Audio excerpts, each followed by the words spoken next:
Yeah, like I told you before, I don't think some of these are obviously internal issues and the external issues that have happened in the past. I don't think our guys let it affect them. I talked to the defensive guys last week. They're fired up to play this game. They're getting ready to go.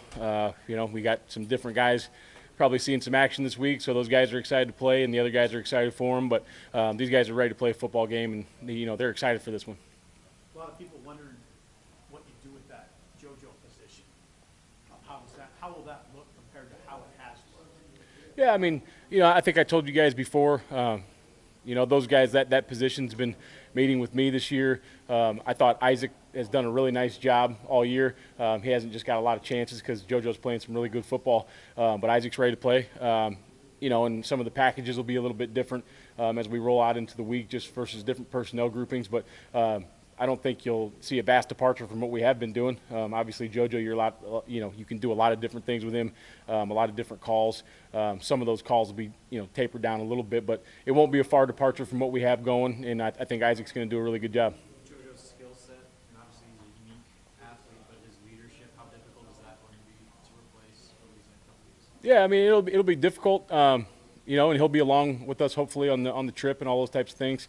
Whether I'm hoping that is the case. I don't know exactly the ruling and all those kind of things, but hopefully he gets to go along. And like we've said all along, the leadership in that room I think is really good. From the quote-unquote captains and the leaders to trickle down effect onto some of the other guys that are able to step up and voice their opinions and be a good leader and a good teammate on that side of the football. So I think his leadership and all those types of things will be missed, but I think other guys are ready to step up and take his place. Other than Isaac, is there anybody else that would see maybe more playing time because of JoJo's departure? Anybody besides Isaac? I mean, we've been training guys, the whole time. Phelan's taking some reps there. John Bullock's taking some reps. Simon Odie's taking some reps. And, we got really smart guys in the back end, so we can move those pieces around, depending on how much Deontay's ready for. You might see 3 safeties on the field and those types of things, but I think you can move those pieces around a little bit and have a nice plan for Wisconsin. What makes Wisconsin's run game tough to stop? Well, I mean, I think that, as long as I can remember, they've been really good at running the football. They have an identity, and they know what they're going to do. They have some really interesting gap schemes. They're really good at blocking those.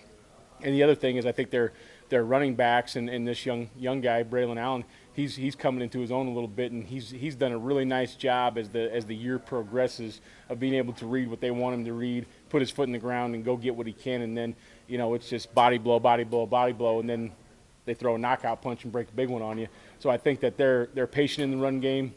They know that, they're fired up to get a 4-yard gain, and pretty soon those 4-yard gains after enough body blows turn into 8-yard gains. So I think they're patient with the run game. Their offensive line's physical, their running back's physical, and they do a good job with different looks.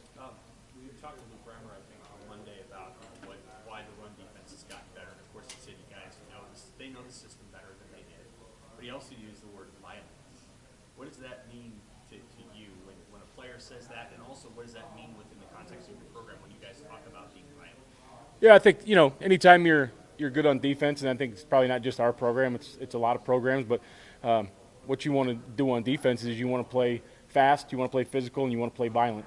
And then the violence, the physicalness is willing to put your face on somebody, use your hands, be physical at the line of scrimmage, be physical on the perimeter, and then the violence part is when you get a chance to be sudden, whether you're blitzing, whether you're moving in your gap, whether you're going to make a tackle. Let's get violent, let's explode, let's be sudden about things. It kind of seemed like Wisconsin maybe was trying to, find itself a little bit at the start of the season. I mean, what have they kind of done over these last 6 games, I guess, that you've noticed and you've kind of been studying film on?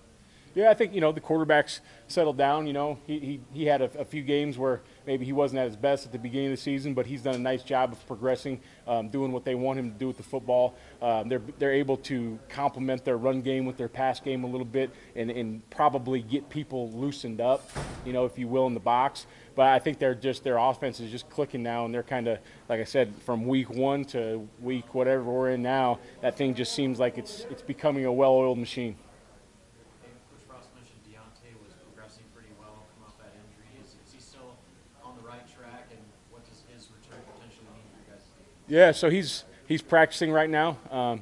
Hopefully he's ready to go. We'll see. I mean, he's got a lot to do with that. How does he feel? I think he can be cleared as long as he feels good. So I'm looking forward to him playing in the football game, whether it's a limited amount of snaps or the whole game. But we'll kind of see as the week goes on with him. How big is that? Oh, I think it's huge. I think the guys want him to play in the football game. I think that allows us to rotate some more guys through, which at this time of the season becomes a big-time asset when you can roll some guys through, and especially when you're playing in a physical football game like this. So I think it's a good morale boost to the defense, and it's also just a physical attribute to the defense as well. Back to Isaac for a second. How similar are the traits that he has to his brother? I mean, obviously coaching both. So Yeah, they have similar traits in the fact that they're both really football smart. They have a high football IQ. They're both physical football players. They're both smart football players. They just kind of have a knack for being where they're supposed to be at the right time. Luke was a little bit more, happy-go-lucky. Isaac's pretty stubborn in a good way, and so I think they have a different personality a little bit. But as far on the football field, they're the same guy, different position. Obviously different physical attributes, but just being a football player, they have a lot of the same qualities. what's your recruiting plan? When you think, you probably have to have one eye on the games and obviously one eye on trying to figure things out. Do you have any more players that you want to try to get out of the high school ranks, or do you just want to kind of look more at the portal or JoJo? Yeah, and that question is the million-dollar question, obviously, with this COVID year and who wants to come back and all those types of things. The numbers game is going to be pretty interesting as we move forward, not just for us but for everybody in the country. There's definitely a few high school guys that I want to take a look at. I want to get in here and take a hard look at, and there's also some positions in need, whether it be junior college and or transfer portal type things like that. So I think as this season kind of comes to a close, that's one thing our staff's going to sit down and really hone in on exactly where do we want at what position and how many can we take. You hit about 90% re-recruitment last year on the 6-year guys, JoJo and Deontay and Martell. Is that job one, re-recruiting players that you want to have come back and also are thinking about them? Yeah, and I think that's job one. At least finding out what these guys are thinking. That was job one last year. First finding out what they're thinking. How can I help them make the best decision? And to me, do I want all the good players back? Absolutely. But we got to make the best decision for them and their family also. So if somebody has an opportunity to, get drafted high, then they should probably do that. If they don't and they want to come back, then we need to talk about those types of things. But helping a young guy make the best decision for him is probably priority number one.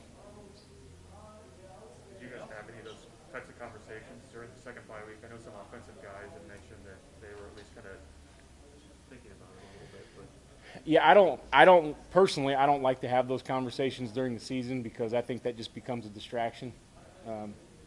It's kind of like when, whatever head coaches are quote unquote getting, pursued by other schools. It just becomes a distraction. So I'd rather wait till the season's done, get all the information from the NFL and all the film, and then let's have that discussion with them and possibly their family if that's what they want to do.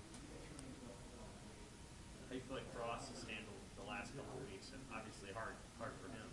Yeah, I think he's done a good job, keeping the team in good spirits, getting these guys ready to play a football game, and then obviously he's got a big role on the offensive side of the ball right now, with the limited staff. So he's been very busy and he's been kind of frantic getting all his jobs done, but he's done a great job of managing that situation. Don't do it for words, but you're up for one. I was wondering if you knew that and what your thoughts were on it. Yeah, I actually I received some texts last night as we were watching film and all those kind of things.